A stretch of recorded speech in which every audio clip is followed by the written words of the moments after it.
American empire is coming to an end. Welcome to Ideas. I'm Rachel Giza, sitting in for Paul Kennedy. Overseeing this descent at the highest levels of the federal and state governments is a motley collection of imbeciles, con artists, thieves, opportunists, and warmongering generals. And to be clear, I include the Democratic Party.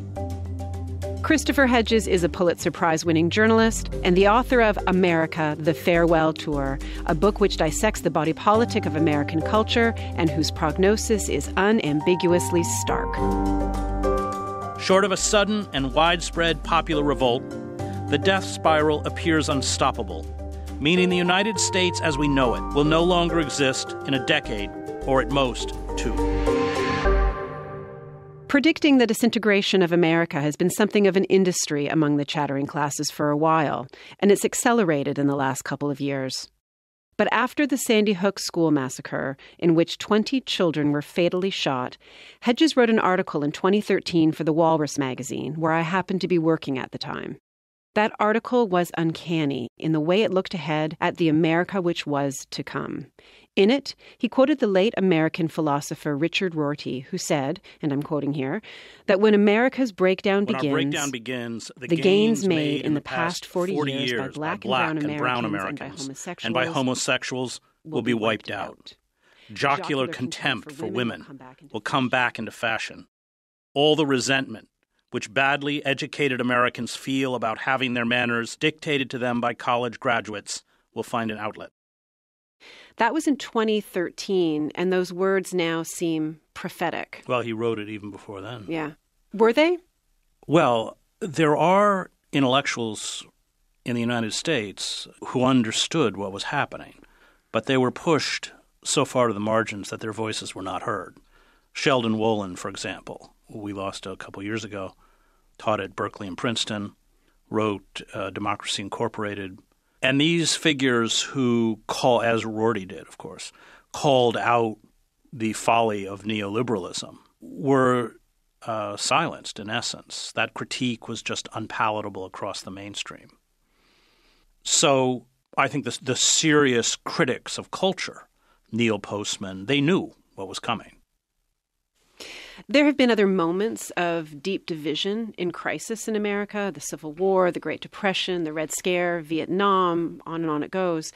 What makes this particular moment distinct and different? We've trashed our economy. We've deindustrialized the country. We've allowed our economic system to be seized by global speculators. And that, coupled with the century-long assault against radical and progressive movements, beginning in World War I, but with the Red Scare after World War I and the bomber raids. And we saw a reemergence of those movements and unions because unions, like, for instance, the old United Mine Workers Union didn't come back into existence until the 1930s when Roosevelt permitted it to come back into existence. So with the breakdown of capitalism, there was a resurgence, but we were still in an industrialized country. We still had factories. We still made things. And that's where you get this kind of golden period of capitalist democracy in the 1950s. But alongside that was a steady assault beginning with the 1948 Taft-Hartley Act, which makes it very difficult for unions to organize. You saw a chipping away of New Deal programs. Remember Roosevelt, with the massive unemployment, said if the private sector is incapable of providing jobs, then the government has to provide jobs, providing 12 million jobs. Social Security. And Roosevelt says that his greatest achievement is that he saved democracy. So we lost the radical and progressive. And then after the war, in the name of anti-communism, they disemboweled liberal institutions themselves, ending with this parody of what it means to be a liberal Democrat in the Clinton administration. The Clinton administration, or the Democratic Party under Bill Clinton, essentially became the Republican Party. It took over the issue of law and order, which was really a kind of code for the institutional racism which African Americans continue to suffer from.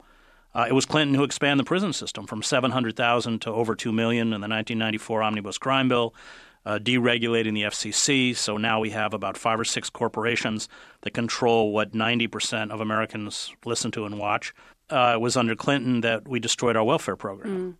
and 70% of the original recipients of welfare were children.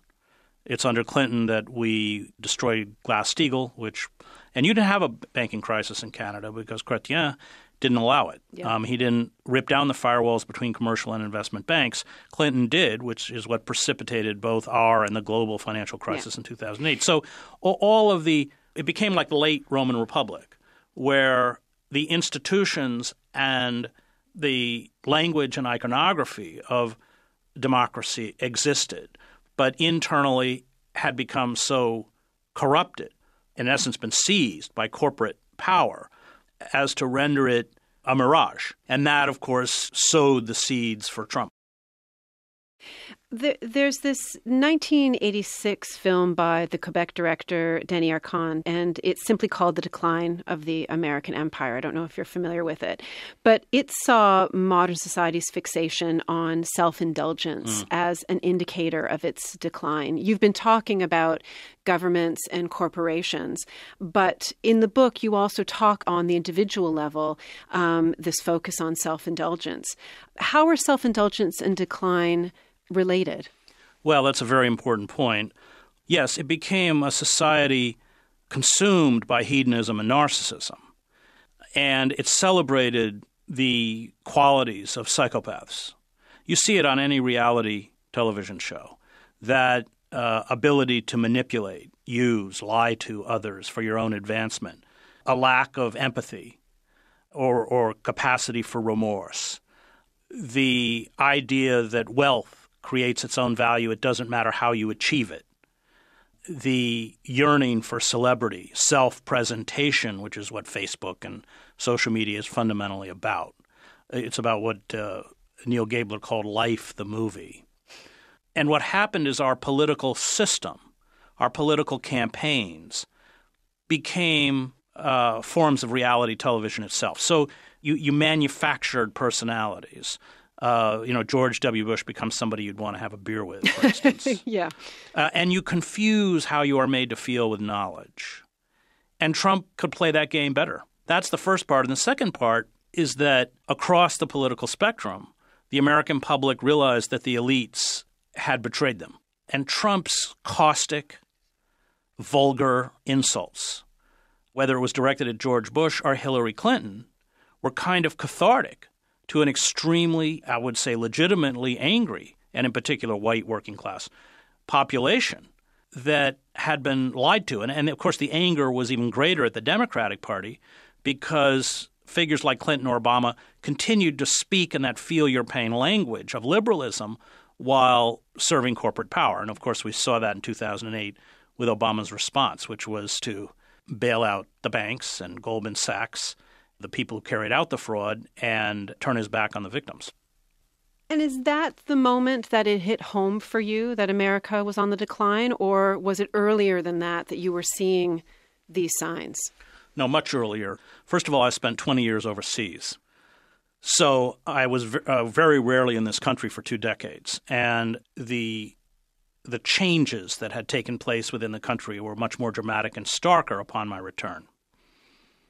What corporations have done to former industrial cities like Camden, New Jersey, which per capita is the poorest city in the United States, or the coal fields of southern West Virginia, where they have turned the Appalachian Mountains into a toxic wasteland because they won't stop. And I think that comes from being a reporter and not sitting around Manhattan. And because if you get out there and listen, it's grim. And I have to raise pornography. I mean, we are a deeply pornified society, which fits completely with heartless capitalism where everybody and everything, including the natural world, becomes a commodity that you exploit until exhaustion or collapse.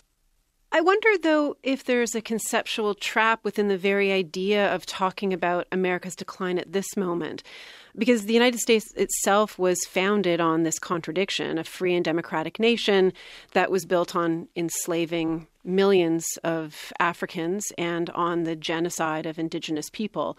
You know, I think about the African-American poet Langston Hughes, who wrote, "America never was America to me." So is America actually in decline, or are these fault lines and these contradictions just much more visible and perilous now? Well, it is in decline in terms of its economic and its political power. I mean, China has overtaken it as the major manufacturing center of the world. But I think much of the decay, and James Baldwin writes about this, comes from the refusal on the part of especially the white majority to face who they were and where they came from, to mythologize the national myth. That whole notion of regeneration through violence. I mean, we as Americans are a deeply violent culture in a way that Canadians are not. And we still believe in the idea that violence is a form of purification. We have failed to confront who we were and what we did. African Americans who have never been paid reparations, although they built the country. And that inability to see ourselves for who we are has created these monstrosities, and Trump is a kind of case study for it. America was founded, as you point out, on the quote-unquote founding fathers. Read what they wrote about Native Americans. They just wanted them all wiped out. It was a white, slave-holding, male, aristocratic elite. Women were disenfranchised. Men without property were disenfranchised. Of course, African Americans, Native Americans. And it was a closed system. The senators, which did the real legislative work, were appointed. And so the entire battle for American democracy, which Howard Zinn writes about in The People's History of the United States, has been one by which many hundreds, probably thousands of Americans have lost their lives. We had the bloodiest labor wars in the industrialized world. Hundreds of American workers were murdered. So they've won. It's been quite effective. John Ralston Saul calls it the corporate coup d'etat in slow motion. I don't always credit him, but I do in Canada. Well, in Canada. So, Chris, when for you then was America closest to the ideal that it had for itself? Was there a moment or a period? Well, I would say the ideal that America had for itself was one that we had to destroy if we were going to have an open society and a democratic system. And that battle has won. How do you mean? Well, the people who envisioned, I mean, if you read the Federalist Papers, they were terrified of popular will. They were grounded in Locke, who built an entire judicial system on the primacy of property rights as opposed to individual rights. They were racist. And so in that sense, it was democracy for a few and autocracy for everyone else. So that has been a constant battle. Since the founding of the country, we have had moments on the eve of World War I where popular movements, the old Wobblies, the CIO, the Communist Party, who was an important force that erased from U.S. history, the progressive movement, on and on and on. And so it's been a kind of seesaw. It's been a kind of back and forth. And we are now at a point where we've been utterly disarmed. We don't even have the vocabulary to explain what's happening to us, which is one of the most egregious class wars waged in the industrialized world. We'd have to go back to the Louis of late France. No, really, to find social inequality at this level. It's the worst income inequality in the United States since the Gilded Age, and it's worse than the Gilded Age, and it's getting worse. There's nothing left. I mean, we just saw massive tax cuts, which will remove an estimated $1.5 trillion over 10 years from government revenue. It's insane. And what are these people doing with their cuts and their money? They're hoarding the money, or they're buying back their stock. That's how you get the inflated stock market, which isn't sustainable. Because the major managers and CEOs, their compensation packages are tied to the stock. So it becomes Marx's understanding of fictitious capital, money making money. And at the same time, after the 2008 crash, they were lent, who knows, 4, 7 trillion, whatever the figure is, dollars by the Fed at 0% interest. And we had central banks in Europe, because this is global, lending money at negative percentage rate. They'd pay you to take money. But the money has to be repaid. So since they're not building anything or producing anything, it's through debt peonage. And that's where you get $1.4 trillion in student loans, which even if you declare bankruptcy still have to be repaid. That's where you get massive credit card debt. A year later on your credit card is 28%. Our healthcare system, which even if you have insurance, you're bombarded with rising quote-unquote co-payments, costs that aren't covered. And it's the most expensive and least efficient healthcare system in the industrialized world. So they are extracting their pound of flesh through austerity programs, forcing municipalities, I write about this in the beginning of the book with Scranton, to sell off sewer systems, parking authorities, utilities to private corporations who then jack up the rates. And so that predatory nature, it has created, Carl Polanyi writes about this, it's a mafia economy and ultimately a mafia political system. I mean, Trump and the people around him are it is just an unchecked kleptocracy, both personally for the Trump family, but for the billionaire class. We see it with the privatization of public education. Why? Because the Department of Education spends $63 billion a year, and the hedge fund managers want it. Well, Chris, I want to offer a counter argument to you. So Ideas spoke with Harvard psychologist Steven Pinker about his book Enlightenment Now. And in it, he argues, counter to what you argue, that most things have actually gotten better for most people over the decades, not worse. He says that health, longevity, literacy, income, and so on have actually improved. And he takes to task a certain kind of intellectual who seems to be more committed to despair than to progress. The Enlightenment has worked. Perhaps the greatest story seldom told. And because this triumph is so unsung, the underlying ideals of reason, science, and humanism are unappreciated as well. Far from being an insipid consensus, these ideals are treated by today's intellectuals with indifference, skepticism, and sometimes contempt. Given the tremendous progress we've made in the past quarter millennium, in the past 250 years, I don't think there's any reason to think that it will suddenly do a U-turn. There have been predictions like that for as long as the Enlightenment has been in existence. There's been a counter-Enlightenment, which includes a kind of fatalism, a kind of pessimism. Spengler wrote in the 19-teens and expected that the West would decline, and it didn't happen. The world has been coming to an end for a very long time indeed, if you were to go by the predictions of these rather morose intellectuals. It's not a guarantee that we will avert disaster. No one could make such a guarantee. But you have to take with a grain of salt the constant predictions that this generation is special, that the progress that we have seen is suddenly going to end. Steven Pinker mentions, quote, morose intellectuals and their constant predictions of the end. What do you think? Does he have a point? No. He sounds like he's reading from Candide. He should get out of Harvard a little more. Figures like Pinker are popular because they tell us what we want to hear. But every single climate change report that I read has a subtext, which is that it is accelerating at a rate far faster than anyone predicted. I traveled all over the country for this book, from industrial wasteland to industrial wasteland.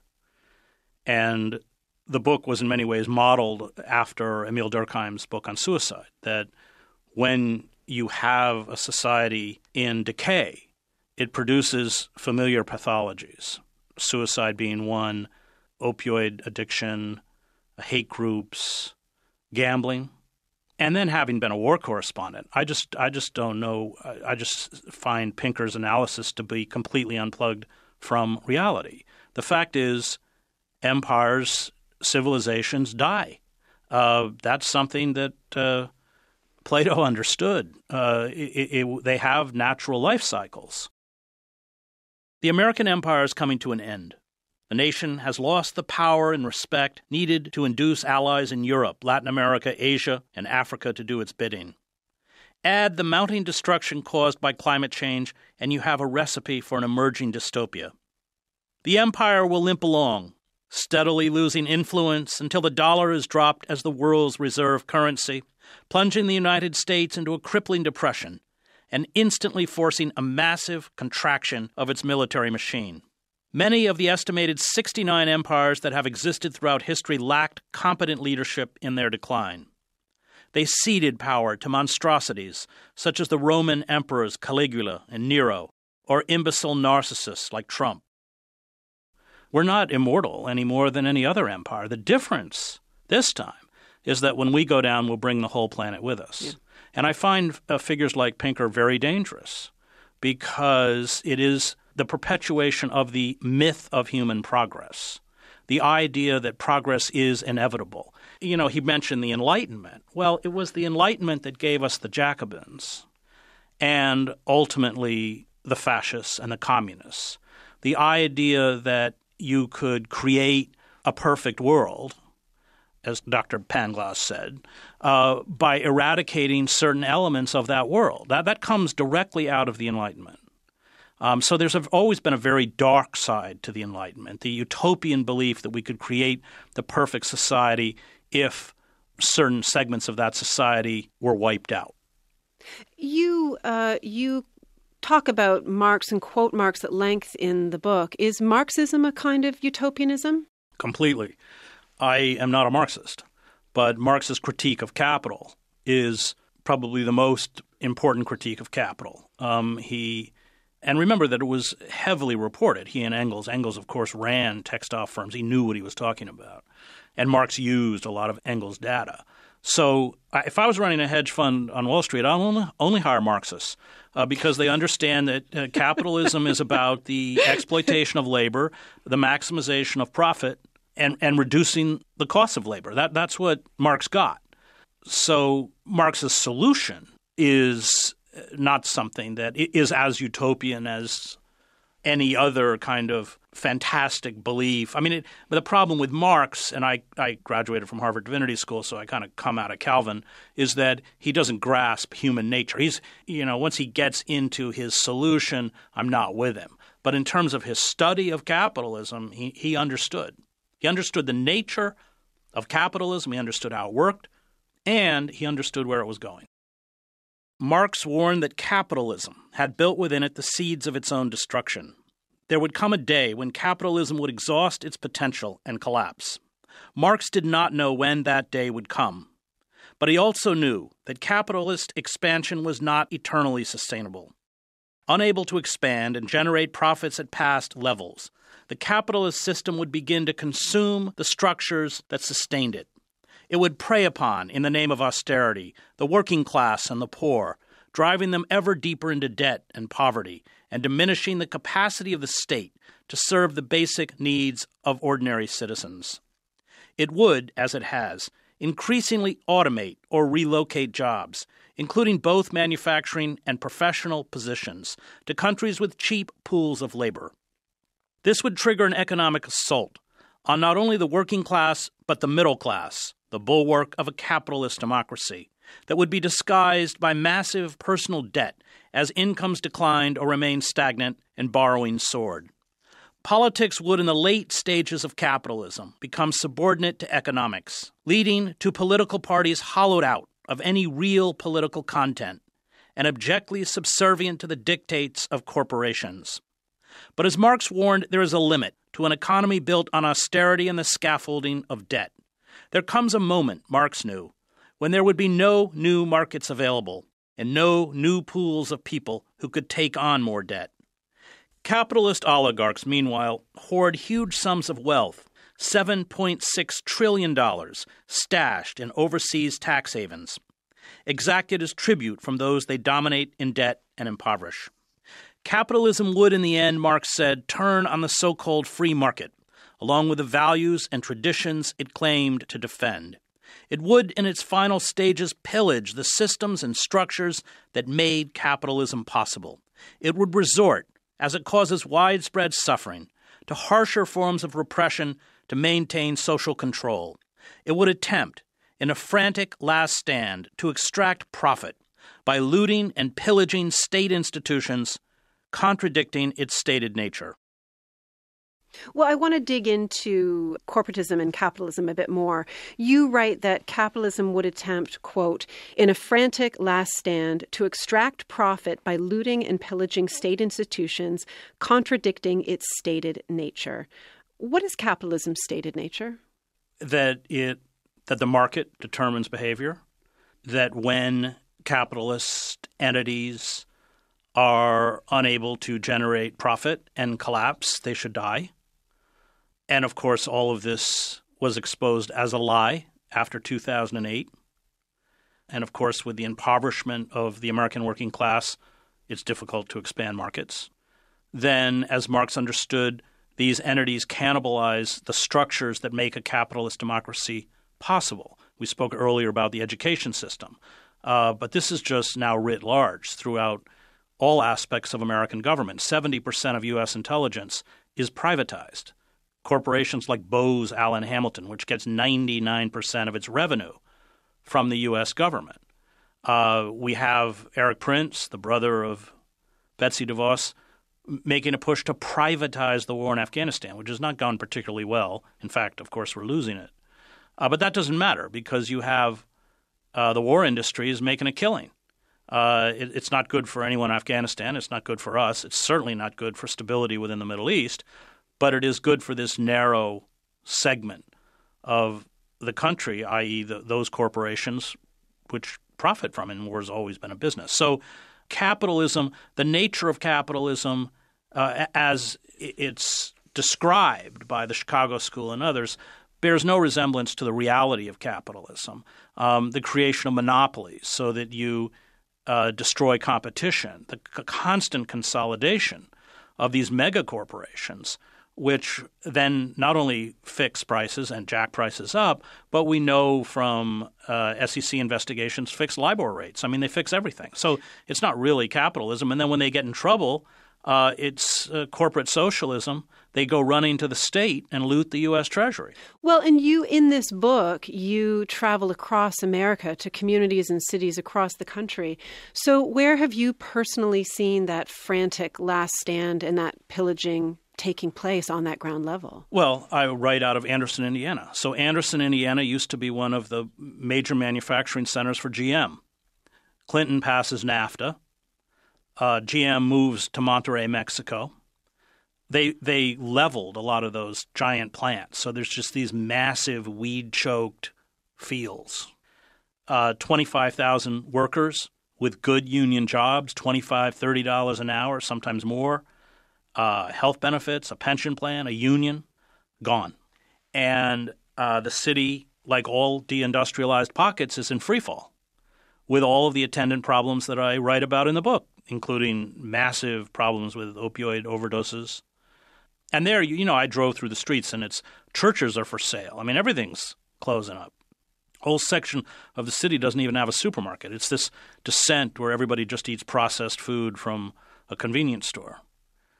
And so I was with a lot of the old UAW workers, and they told me that Bernie Sanders had huge support.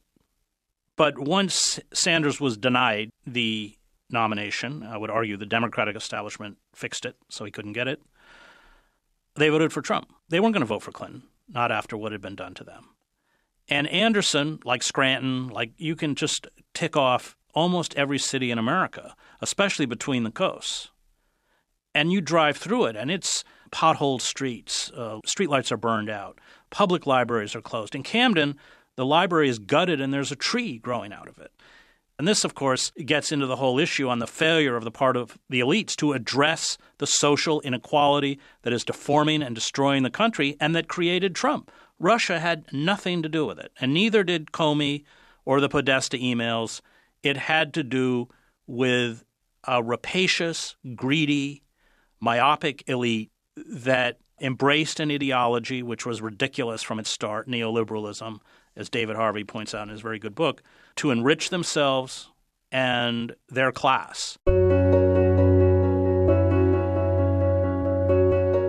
You're listening to Ideas on CBC Radio, SiriusXM, and cbc.ca/ideas, where you can always get our podcast. I'm Rachel Giza, sitting in for Paul Kennedy. Christopher Hedges is a columnist for the website Truthdig. He spent nearly 2 decades as a foreign correspondent, mostly with the New York Times, in Central America, the Middle East, Africa, and the Balkans. He was part of the team which won a Pulitzer Prize in 2002 for its coverage of global terrorism.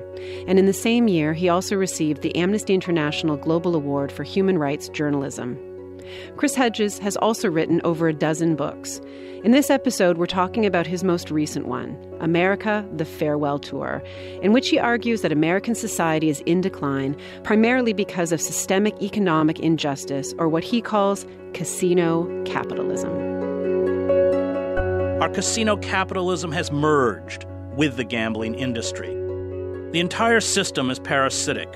It is designed to prey on the desperate, young men and women burdened by student loans, underpaid workers burdened by credit card debt and mortgages, towns and cities forced to borrow to maintain municipal services. Casino magnates and hedge fund managers add nothing of value to society. They do not generate money. They redistribute it upward to the 1%. Christopher Hedges also studied theology at Harvard Divinity School and is an ordained Presbyterian minister. His view of humanity is dark, as he readily admits, given his Calvinist worldview. And maybe it's that worldview that makes America, the Farewell Tour read like a set of disturbing prophecies.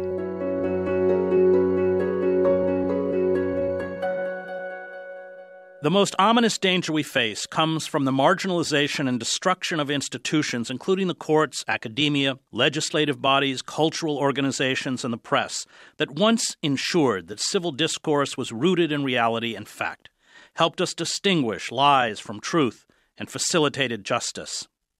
Trump and today's Republican Party represent the last stage in the emergence of corporate totalitarianism. Pillage and oppression are justified by the permanent lie. The permanent lie is different from the falsehoods and half-truths uttered by politicians such as Bill Clinton, George W. Bush, and Barack Obama. The common political lie these politicians employed was not designed to cancel out reality. The permanent lie is not circumscribed by reality. It is perpetuated even in the face of overwhelming evidence that discredits it. It is irrational. Those who speak in the language of truth and fact are attacked as liars, traitors, and purveyors of fake news. They are banished from the public sphere once totalitarian elites accrue sufficient power, a power now granted to them with the revoking of net neutrality. The iron refusal by those who engage in the permanent lie to acknowledge reality, no matter how transparent reality becomes, creates a collective psychosis. Chris, you write about something you call the permanent lie. What is that lie? The permanent lie ignores reality completely.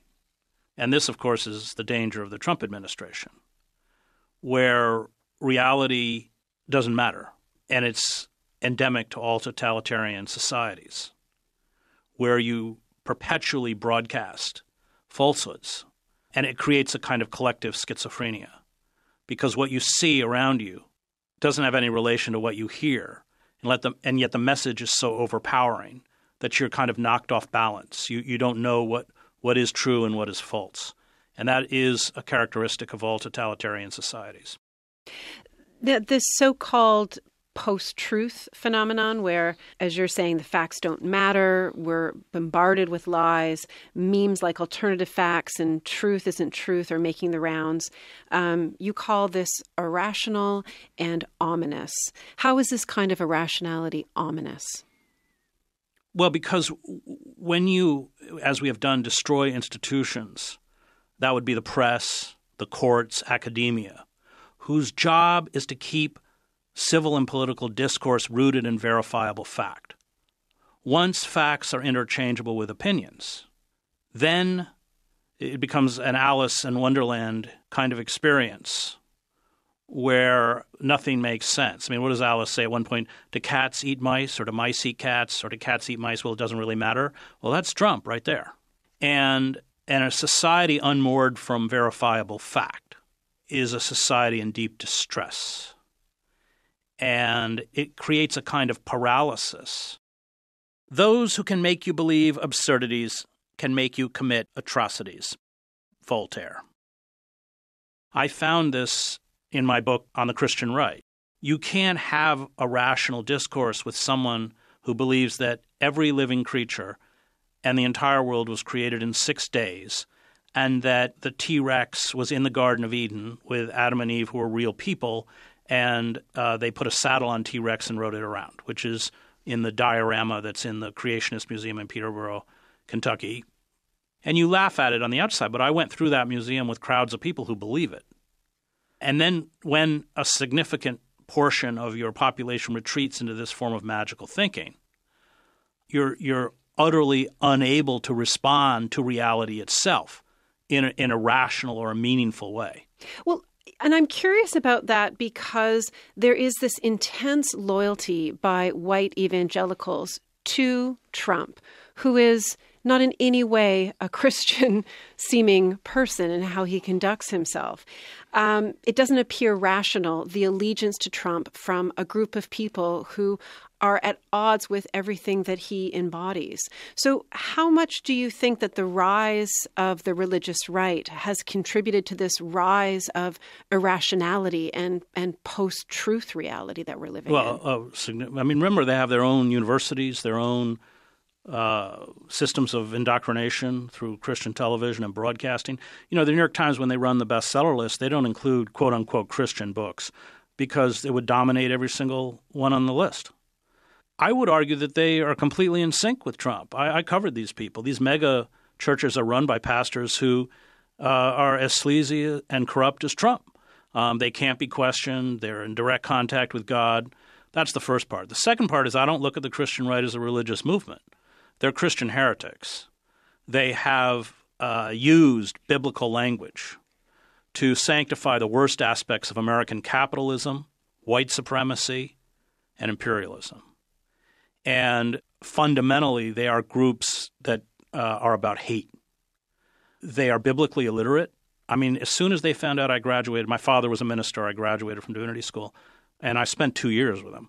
As soon as they found out I came out of a biblical tradition, they did not want to talk about the Bible with me because they're selective literalists. They have been handed certain passages that they use to justify an ideology. So 81% of quote-unquote evangelicals support Trump. Trump has no belief system of his own, no ideology, and so this ideology is filling the vacuum. But they're the same. They are people who externalize evil. They are absolutists who believe that they cannot be questioned. They are intolerant of anybody outside their cultish belief system. They ostensibly present themselves as a moral force. I mean, Sarah Sanders attempts to do this as she lies every single day to the press and the American public. But what they are is a species of the German Christian church, which was created by the Nazis. So you had the Christian cross on one side and the Nazi flag on the other. It's the fusion of the iconography and language of the state with the religion. And that's extremely dangerous. So they use the sacral language of the Bible to deify the worst aspects of the United States. Well, and it's also a movement that is palpably angry, it seems to me. And I feel like the anger you see coming from the religious right, we're seeing its echoes and its counterparts around the world, whether it's Hindu nationalism in India or the Burmese carnage which has been inflicted on the Rohingya. And in fact, one of the thinkers that you mentioned in your book was featured on this program, Pankaj Mishra. Yeah, he's good. Who wrote The Age of Anger, A History of the Present. Whenever you have an economic crisis, you have political dysfunction, you have opaque forces of the global economy working on you, you can't identify them, and you will again start channeling your rage against whoever is nearest to you, immigrants, Muslims, Mexicans, and also women. You know, women have become in recent years the target of a whole lot of masculine rage. And again, you know, this is something we've seen before. This particular phenomena of, you know, people being promised empowerment, people being promised the emancipations of the modern world, and then discovering that this process of liberation is much, much harder than they imagined, basically generates a lot of rage, which is then turned against weaker peoples, which is channeled into all kinds of compensatory fantasies of power, whether it's cultural nationalism or militant violence. Why Why do militant violence and a mythologized, romanticized past so often get paired together? Because you have an assault on identity. So I was walking through Montgomery, Alabama with Brian Stevenson, the great civil rights attorney who defends death row prisoners, most of whom, of course, are poor and black.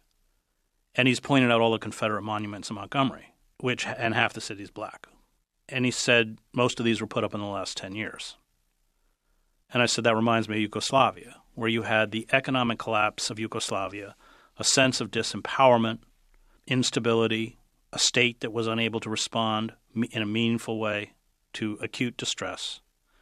And people created mythical narratives of the Serbs or the Croats or the Muslims to give themselves an identity and to sanctify their own hatred, which ultimately became a fratricide.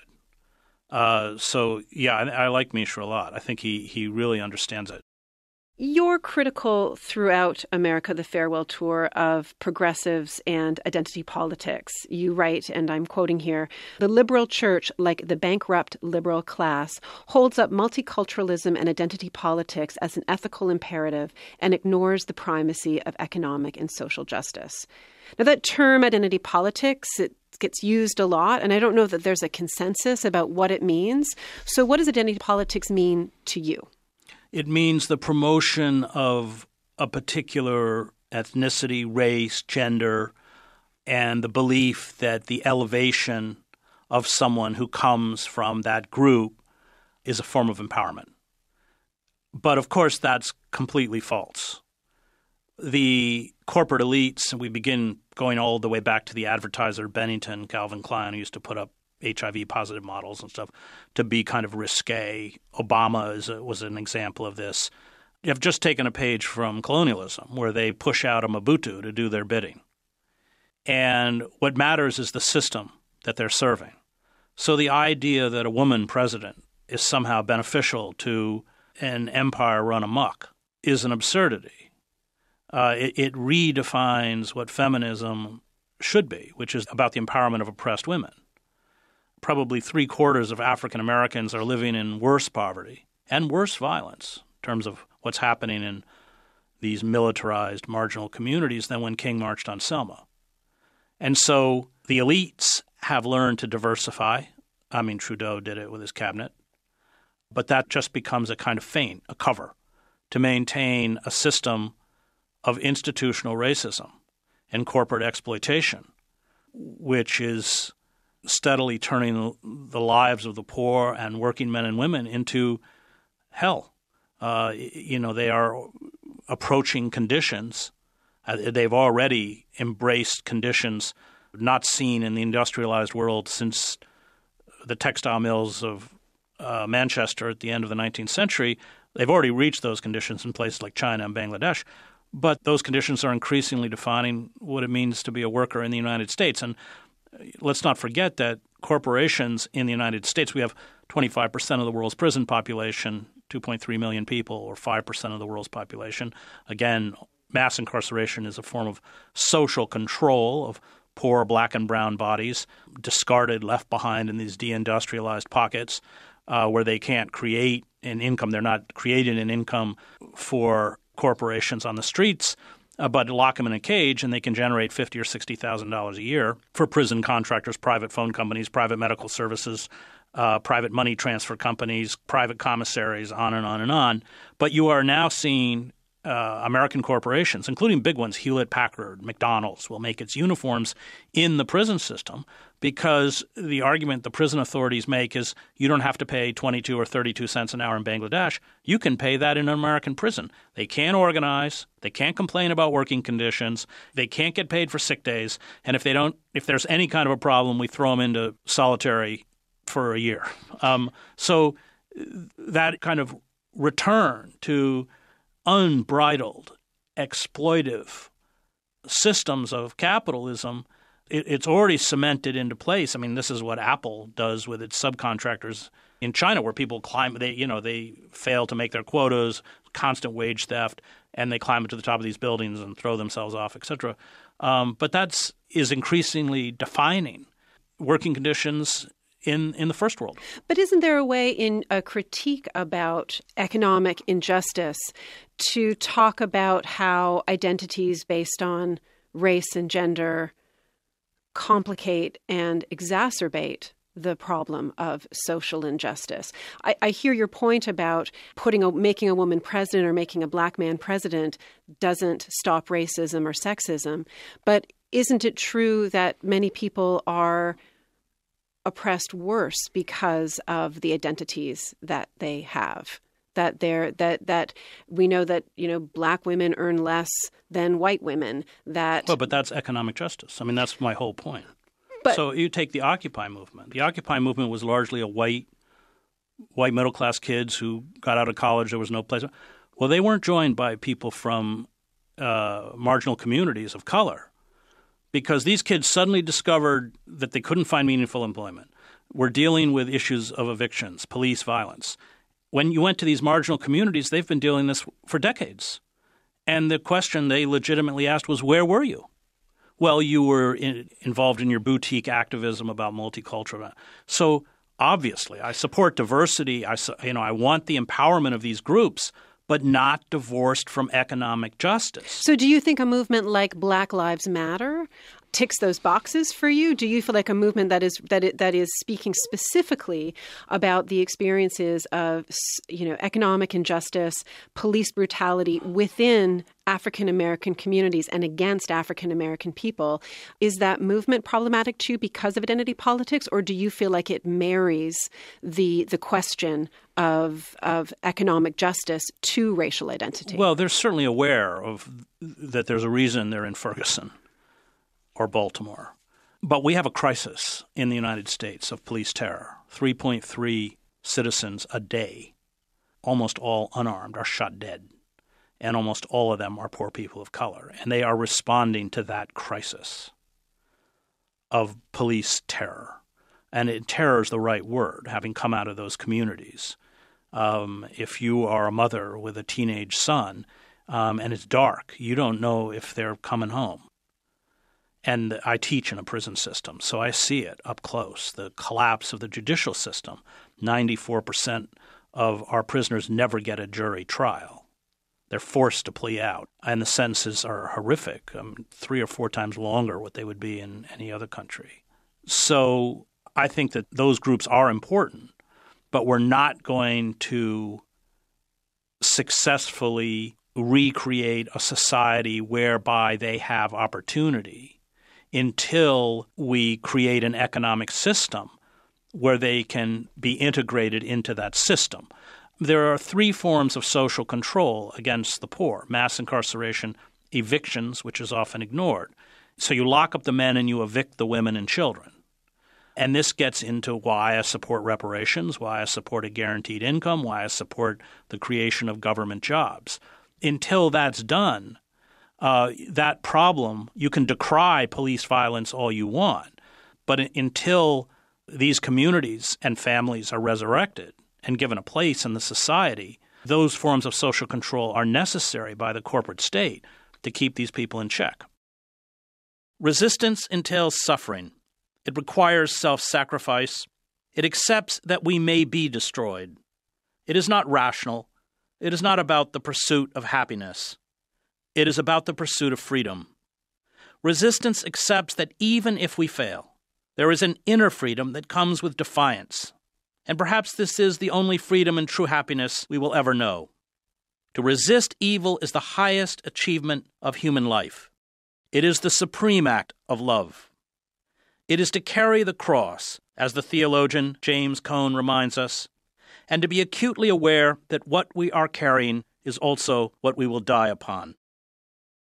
You write so passionately about the ideal of resistance. Is resistance a spiritual act? Yes. How so? It's an act of faith.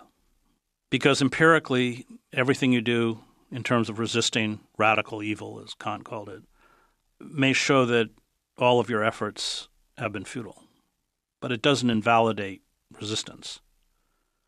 It's the belief, as Daniel Berrigan once told me, the great radical priest, that the good draws to it the good, even though there's nothing around us to justify that belief. The Buddhists call it karma. And I think that that's true. I think that having covered the revolutions in Eastern Europe, I saw how these great dissidents — I was in the Magic Lantern Theater in Prague every night with Václav Havel — that you keep that other moral narrative alive. And you don't always know who hears it, what effect it has, and it's only sustainable by faith. And I don't mean in kind of any orthodox religiosity. It's what Niebuhr calls sublime madness. The belief that, an act of resistance in itself confers freedom. And I think that's right, even if you fail. And it's bleak out there. But we can't use the word hope if we don't resist. I have children. These corporate forces have us by the throat, and they have my children by the throat. I don't know if we're even going to survive as a species. And we may fail. But, as parents, we have a duty to make sure that at least our children say they tried. And that will require forms of self-sacrifice. It will be unpleasant, maybe even dangerous. It means removing our faith in established systems of power, which have proven unable to deal with the most significant challenge to human life, which is climate change, which was first identified as a problem in 1902 or 1905. I mean, as the world devolves, people are going to look back at us and say, were we the good Germans? Did we just sit there and watch the trains roll by and do nothing? And I don't want them to say that about me. Chris Hedges, thank you so much. It was a pleasure to talk with you. Thank you.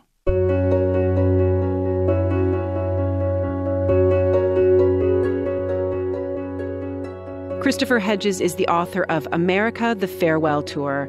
You can find a link to it and to his other books on our website, cbc.ca/ideas, where you can always get our podcast. You can also hear all our episodes on the Radio Player Canada app and, of course, the CBC app. Liz Naj is the associate producer of Ideas, technical production, Mitch Stewart and Danielle Duval. Greg Kelly is the executive producer of Ideas, and I'm Rachel Giza, sitting in for Paul Kennedy. We do not become autonomous and free human beings by building pathetic, tiny monuments to ourselves. It is through self-sacrifice and humility that we affirm the sanctity of others and the sanctity of ourselves. Those who fight against cultural malice, whether squatting in old warehouses or as the Occupy movement did in taking over a public space, resisting in Standing Rock, or refusing to be broken by our prison system, have discovered that life is measured by infinitesimal and often unacknowledged acts of solidarity and kindness. These acts of kindness, like the nearly invisible strands of a spider's web, spin outward to connect our atomized and alienated souls to others. This belief, held although we may never see empirical proof, is profoundly transformative. But know this: when these acts are carried out on behalf of the oppressed and the demonized, when compassion defines the core of our lives, when we understand that justice is a manifestation of love, we are marginalized and condemned by our sociopathic elites. Those who resist effectively in the years ahead may not be able to stem the economic decline, the mounting political dysfunction, the collapse of empire, and the ecological disasters. But they will draw from acts of kindness and the kindness of others the strength and courage to endure. It will be from these relationships, ones formed the way all genuine relationships form, face to face rather than electronically, that radical organizations will rise from the ashes to resist.